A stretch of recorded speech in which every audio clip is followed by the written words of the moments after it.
ہر شخص کے حصے میں.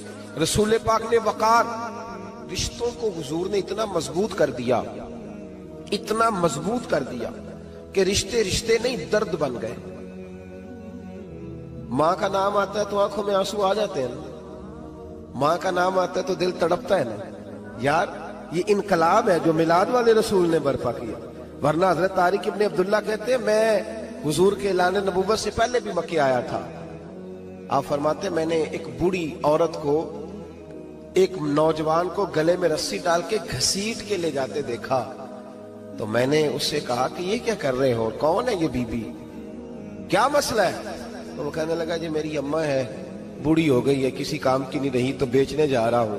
چلو کسی کے برتن جب مانجے گی تو میرے تو پاس کچھ نفع آئے گا نا بیچنے. یہ داستانیں نہیں. ابھی بھی جن لوگوں کی طبیعت سخت ہوتی ہے وہ قتل نہیں کر دیتے ماں باپ کو.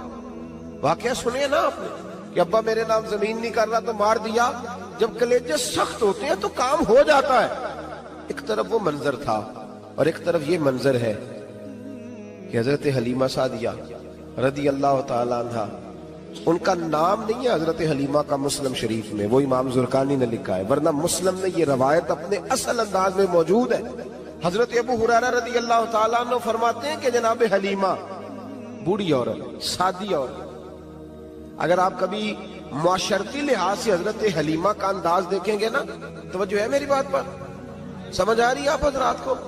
جو ہمارا معاشرتی ماحول ہے نا، معاشرتی ماحول، تو حضرت حلیمہ سعدیہ رضی اللہ تعالیٰ عنہ کی حیثیت آج کے معاشرے میں اگر دیکھی جائے تو ایک آیا، بچوں کو پالنے والی آیا نہیں ہوتی، وہ آیا تھی. اسکول میں ایک آیا ہوتی ہے، جب بچہ چھوٹے ہمارے پرائیویٹ سکولز میں بچے جاتے ہیں تو عورت سنبھالتی ہے، دودھ ڈال دیتی ہے، کئی دفعہ فیڈر بھی پلا دیتی ہے. بچہ اگر پخانہ پیشاب کرتا ہے تو خدمت کرتی. یہ عورتیں اس زمانے میں چھوٹے بچے لے جاتی، پالا کرتی. تو بتانا دائی کی، آیا کی، میں مثال دے رہا ہوں. اور نرس کی کیا حیثیت ہے معاشرے میں. اور حضرت حلیمہ سعدیہ جب نبی پاک کو واپس لے کے آئی تھی تو چلو کچھ نہیں، لیکن نہ کچھ معاوضہ بھی انہیں حضرت عبد المطلب نے عطا کیا تھا. جناب آمنہ نے انہیں کچھ، ایک معنی یہ بھی ہو سکتا تھا کہ پیسے دے کے یہ کام کرایا، معنی ہو سکتا تھا. آج جو گھر میں اماں برتن دھوتی ہے اس کی کیا حیثیت ہوتی ہے؟ وہ تو بیچاری جن برتنوں کو دھو کے ہمیں دیتی ہے، بعد میں انہی برتنوں میں ہم انہیں کھانا کھانے کی اجازت نہیں دیتے. لیکن میرے رسول پاک نے رشتوں کو عزت دے دی، اس طرح کی عزت دی، اس طرح کی عزت دی کہ جناب حلیمہ مسجد نبی کا دروازہ گزری ہی تھی کہ حضرت ابو ہریرہ فرماتے ہیں نبی پاک منبر پر اٹھ کے کھڑے ہو گئے. رسول پاک کھڑے ہوئے، نبی پاک. میں کبھی کبھی یہ روایت دیکھتا ہوں تو میرا دل کرتا ہے میں اپنے آپ سے پوچھوں، میرا دل کرتا ہے میں اپنے یاروں دوستوں خطباء سے، واعظین سے، پیروں سے، مشائخ سے پوچھوں کہ تو بھی بتا، جب تو شاگردوں کو پڑھا رہا ہوتا ہے اور تیرے ابا جی آتے ہیں تو کبھی اٹھ کے کھڑا ہوا ہے؟ اپنے جیسے لوگوں سے، اچھے علماء کی بات نہیں کرتا. کبھی سوال کرو. یہ بڑا مشکل کام ہوتا ہے، بڑا مشکل کہ عالم دین تقریر کر رہا، والد آ جائے، بندہ اٹھ کے کھڑا ہو. لیکن رسول پاک نے عزتیں دی، وقار دیا. جناب حلیمہ داخل ہوئی تو حضور منبر پہ کھڑے ہوئے اور اتنی تیزی سے حضور آگے بڑھے، اپنی چادر کو اتارا اور پھر میرے رسول نے زمین پہ بچھایا اور پھر حضرت حلیمہ سعدیہ بیٹھ گئی. اور جناب ابو ہریرہ فرماتے جتنی دیر نبی پاک ان کے سامنے بیٹھے رہے اتحیات کی حالت میں بیٹھے رہے. حضور نے رشتوں کو وہ وقار دیا، وہ حسن دیا کہ رشتے درد بن گئے ہیں. اب ماں کا نام دل میں بعد میں آتا ہے، زبان میں بعد میں آتا ہے، آنسو پہلے آتے ہیں. اب ماں کا رشتہ ایک وقار ہے، ایک حسن. الحاوی للفتاوی میں امام جلال الدین سیوطی رحمت اللہ لکھا ہے فتح مکہ کے بعد نا کمال ہو گیا. وَرَأَيْتَ النَّاسَ يَدْخُلُونَ فِي دِينِ اللَّهِ أَفْوَاجًا. فوجوں کی فوجیں دین میں آ گئی. ایک زمانہ تنہائیوں کا ہوتا ہے، ایک عروج کا ہوتا ہے. عروج کے زمانے میں بڑے تعلق، بڑے رش، بڑی باتیں. اب حال یہ تھا فتح مکہ کے بعد کہ پہلے تو ایک آدھ آدمی کلمہ پڑھتا تھا، فوجوں کی فوجیں آتی. ایک دن نہ نبی پاک نماز پڑھانے آئے مسجد میں. میرے نبی پاک صلی اللہ علیہ وسلم جب مسجد میں آئے تو مسجد کھچا کھچ بھری ہوئی، گلیاں بھی بھری، 10,000 کے قریب لوگ مدینے میں جمع ہیں حضور کے پیچھے نماز پڑھنے کے لیے. پڑھیے صلی اللہ علیہ وسلم. نبی پاک صلی اللہ علیہ وسلم تشریف لائے نا، جیسے ہی مسجد میں داخل ہوئے تو 10,000 کا مجمع اٹھ کے کھڑا ہو گیا. ہمارے لیے لوگ کھڑے ہوتے ہیں تو ہماری آنکھیں پرنم نہیں ہوتی، بلکہ ہم اپنا حق سمجھتے ہیں. ہم کہتے ہیں ان کا بنتا ہے کھڑے ہونا. حالانکہ بھائی دنیا سب کے لیے کھڑی نہیں ہوتی. جب کوئی کھڑا ہونا تو نظر جھک جانی چاہیے اور تیرے دل میں خیال آنا چاہیے کہ یا اللہ مجھ پہ رحم ہی رکھنا، اے اللہ میری پردہ پوشی کرنا، یا اللہ یہ تیری دی ہوئی عزت ہے، مہربانی کر خفیہ تدبیر سے محفوظ فرما. کہ ہمیں احساس نہیں ہوتا الا ماشاءاللہ. اللہ کے محبوب داخل ہوئے تو 10,000 کا مجمع کھڑا ہو گیا. 10,000 آدمی کھڑا ہو تو ایک کیف بنتا ہے. تو میرے جیسا آدمی تو ویسکوٹ سیدھی کرنے لگ جاتا ہے نا کہ بڑی شان ہے جناب، کالر ٹھیک کر لو، دستار سیدھی کر لو، کیا بات. اتنے لوگ بھی کبھی کسی کے گاڑے کے پیچھے بھاگے. لیکن نبی پاک کا انداز کیا تھا؟ رسول پاک کی آنکھوں میں آنسو آ گئے. 10,000 آدمی کھڑا ہوا، حضور رو پڑے اور اتنا روئے کہ جناب ابو ہریرہ رضی اللہ تعالی عنہ فرماتے ہیں کہ میں نے نبی پاک کے سینے سے آواز نکلتی دیکھی. جب آدمی زیادہ روتا ہے تو سینے سے آواز آتی. حضور روئے کہ سینے سے آواز آئی. آپ فرماتے ہیں پھر حضور نے آنسو پوچھے، پھر نماز مکمل ہوئی. جب لوگ چلے گئے تو حضرت ابو بکر صدیق اٹھ کے قریب گئے، کہا یا رسول اللہ صلی اللہ علیہ وسلم آج کوئی وجہ نہیں تھی رونے کی، آپ آئے ہیں اور رونا شروع کر دیا. تو میرے محبوب فرمانے لگے آج جب میں نے اپنی وہ شانیں دیکھی، وہ مقام دیکھا تو مجھے اپنی اماں کی یاد آ گئی. ماں کی یاد، رشتوں کو وہ عزت دی، وہ وقار دیا، وہ حسن دیا. کہاں نماز کے لیے لوگوں کا کھڑا ہونا اور کہاں اماں کی بات چھیڑ دینا. میرے حبیب فرمانے لگے مجھے اپنی اماں آمنہ کی بات یاد آئی. میری ماں نے تو وہ دور دیکھا تھا جب وجود پہ کپڑے بھی پورے نہیں تھے، دل کرتا تھا آج اماں موجود ہوتی، میں نماز پڑھانے آتا، اللہ اکبر کہہ کے نیت باندھتا، سبحانک اللہ کے بعد سورہ فاتحہ پڑھتا اور سورہ فاتحہ مکمل پڑھ لیتا کہ میری اماں آمنہ کو کوئی کام یاد آتا. وہ پردہ سرکا کے کہتی بیٹا محمد میری بات تو سننا. تو محبوب فرماتے اللہ کی عزت کی قسم میں نماز چھوڑ دیتا، پہلے ماں کی بات سن کے آتا. میں چھوڑ دیتا نماز. وقار دے دیا، وقار، وہ حسن بخشا، وہ توانائی بخشی. عرب کے اندر سال کے بعد عورتوں کا ایک میلہ لگتا تھا خانہ کعبہ کے پاس. صرف عورتیں اکٹھی ہوتی تھی، میلہ لگا ہوا تھا. ایک تورات جاننے والا یہودی عالم بھی آیا ہوا تھا. وہ بیویوں کے مجمع پہ نظر ڈال کے کہنے لگا بیویوں مرد کا کام تو کوئی نہیں عورتوں کے مجمع میں بات کرنا، لیکن میں تمہیں ایک پیغام دینے لگا ہوں. اللہ کے آخری رسول جو مکے میں پیدا ہونے والے ہیں ان کے آنے کا وقت قریب آ گیا ہے. وہ بیوی بڑی خوش نصیب ہوگی جنہیں ان کی رفاقت ملے گی. عورتوں نے جب دیکھا کہ مرد آ گیا عورتوں کے میلے میں تو انہوں نے ڈانٹا جھڑکا، کہا چل اٹھا اپنی کتابیں اور نکل جا. حضرت خدیجہ کہتی ہیں باقیوں نے ڈانٹا پر میں نے بات پلے سے باندھ لی. میں نے پلے سے باندھ لی اور میں انتظار کرنے لگی کہ اللہ کرے وہ نصیب میرے ہی ہو، اللہ کرے مقدر میرا ہی کھلے. آپ فرماتی میں تسبیح پڑھتی، درود پڑھتی. میں اس زمانے میں جو اللہ کا ذکر جس طرح ہوتا تھا وہ میں شروع کرتی اور جب فارغ ہوتی تو میں التجا کرتی کہ اللہ میرے نصیبے کھول دے. کہتی ہیں آہستہ آہستہ آہستہ آہستہ میں حضور کی تعریف سننے لگی. آہستہ آہستہ تعریف سننے لگی. نبی پاک صادق ہیں، امین ہیں، سچے ہیں، دیانتدار ہیں. اس برے اور میلے معاشرے میں بھی وہ سب سے اعلیٰ بھی ہیں اور سب سے اجلے بھی ہیں، وہ سب سے پاکیزہ ہیں. میں سننے لگی تعارف. آہستہ آہستہ میں ان کی گرویدہ ہونے لگی. ادھر نبی پاک صلی اللہ علیہ وسلم اپنے چچا جناب ابو طالب کے پاس رہتے تھے. قحط آ گیا، حالات بگڑ گئے. حضور سید عالم صلی اللہ تعالی علیہ وسلم سے چچا کہنے لگے بیٹے اگر مال تجارت لے کے شام جاؤ تو بڑا نفع کماؤ گے، ہمیں ضرورت بھی ہے، اور اگر ہو سکے تو ختیجہ کا مال لے کے جاؤ. اور نبی پاک نے کہا چچا میں نہیں کہوں گا کسی سے جا کے، میں نہیں کہتا کسی سے جا کے، جو میرے نصیب میں ہوگا میرا رب خود عطا فرمائے گا، میں نہیں کہوں گا. مصطفیٰ نے تو نہیں کہا. حضرت خدیجہ رضی اللہ تعالیٰ عنہ کہتی ہے میں نے خود اپنی خادمہ کو بھیجا. میں نے کہا جا کے پوچھو تو صحیح کہ میرا مال قبول ہوتا بھی ہے کہ نہیں. پوچھو. نبی پاک صلی اللہ علیہ وسلم سے پوچھا. حضرت خدیجہ کی خواہش ہے کہ آپ مال لے کے جائیں. حضور نے قبول کر لیا. جناب خدیجہ الکبریٰ رضی اللہ تعالیٰ عنہ کے غلام تھے، میسرہ ان کا نام تھا. جناب خدیجہ نے ان کو ساتھ بھیجا. فرمایا ایک 3 باتیں ارشاد فرمائی. ایک تو فرمایا سارا رستہ غور سے دیکھنا میرے نبی کے ساتھ کیا معاملات درپیش ہوتے ہیں. ابھی اعلان نبوت نہیں کیا. فرمایا ذرا غور کرنا، میرے مصطفیٰ کا مطالعہ کرنا اور مجھے واپس آ کے سبق سنانا. وہ جو تم نے چہرہ بددعا کی تلاوت کی ہو ذرا مجھے واپس آ کے سنانا. جنہاں نے دل پر جانی ڈٹھا ہو اکھیاں ہی تک لیاں، تو ملے ہوں تے ساجن ملیا ہوں ناساں لگ پئیاں. ذرا جا کے نا تلاوت کرنا اور مجھے دکھ. اور دوسرا فرمایا تم میرے غلام ہو تو مصطفیٰ کے بھی غلام بن کے رہنا. میں سنتی ہوں کہ کردار کے، افکار کے، نظریات کے، عظمت کے بلند و بالا، وہ جیسے کہیں ویسے کرنا. اور تیسری حضرت خدیجہ نے نصیحت فرمائی. فرمایا محمد ابن عبداللہ صلی اللہ علیہ وسلم کی رائے سے اختلاف نہ کرنا. یہ چلتے ہوئے معاہدہ کیا، جو وہ کہہ دے سو کر جانا. غلام کہتے ہیں میں ساتھ گیا، باتیں میں نے سن لی، لیکن جب سفر شروع ہوا نا ابھی چند منزلیں طے ہوئی تھی. میں نے کہا خدیجہ آپ نے کیا نصیحت کرنی تھی، ان کے ساتھ جو رہے گا وہ ان کا غلام ہی بن جائے گا. ان کے ساتھ جو رہے گا تو اجے میرا محبوب نہیں ڈٹھا جن ویکھ کے چن شرماوے. جے رکھے ہاتھ پھلاں وچ ہاتھ نال پھلاں رل جاوے، ادھی راتی چن چڑھ جاندے جدوں جلوہ فرماوے. مایا جو بھی ساتھ رہتا غلام ہو جاتا. میں سرا کہتے میں گیا، تجارت شروع ہوئی. کہتے ہیں نبی پاک صلی اللہ علیہ وسلم جب منڈی میں پہنچے تو لوگ قسمیں اٹھا اٹھا کے مال بیچ رہے تھے. اللہ کے محبوب جب گئے نا تجارت کرنے تو ایک آدمی کہنے لگا چلو معاذ اللہ بتوں کے نام تھے لات و منات، کہنے لگا لات کی، عزا کی، منات کی قسم اٹھاؤ.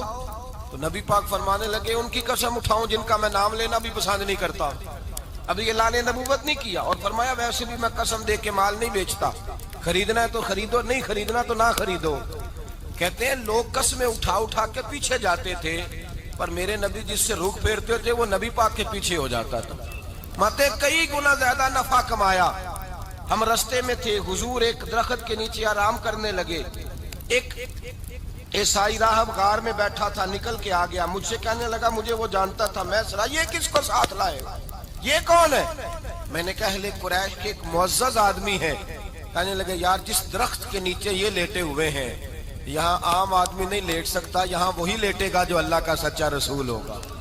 یہاں دوسرا کوئی لیٹ ہی نہیں سکا. یہ رسول ہے، ان کا خیال رکھنا، خیال رکھنا. کاش میں اس وقت تک زندہ رہوں جب یہ نبوت کا اعلان کریں.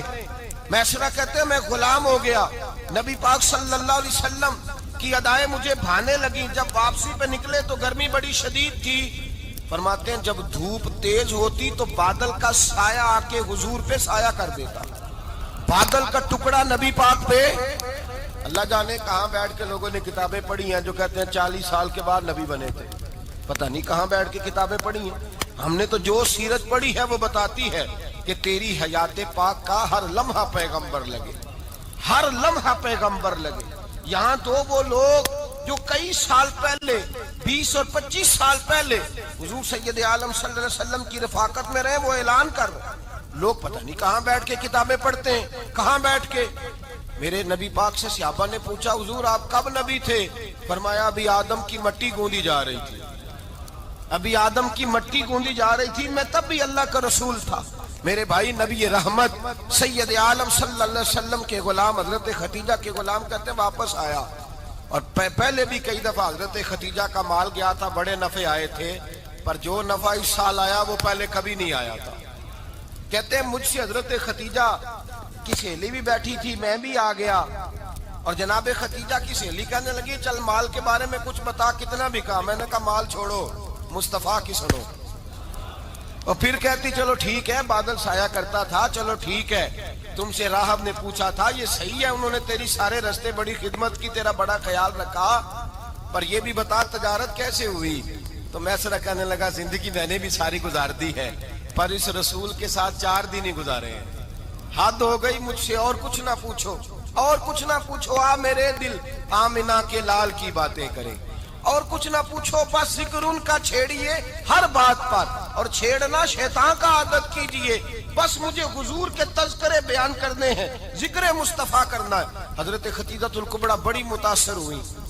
کہتی ہیں مجھے درجنوں لوگوں نے پیغام نکاح دیا تھا پر میں نے سنی نہیں تھی. میں نے نفیسہ کے ہاتھ پیغام بھیجا. میں نے کہا میری عمر 40 سال ہے، ان کی 25 سال ہے، اور میرا احوال اور طرح کا ہے. وہ شہنشاہ ہے، جا کے پوچھو تو صحیح.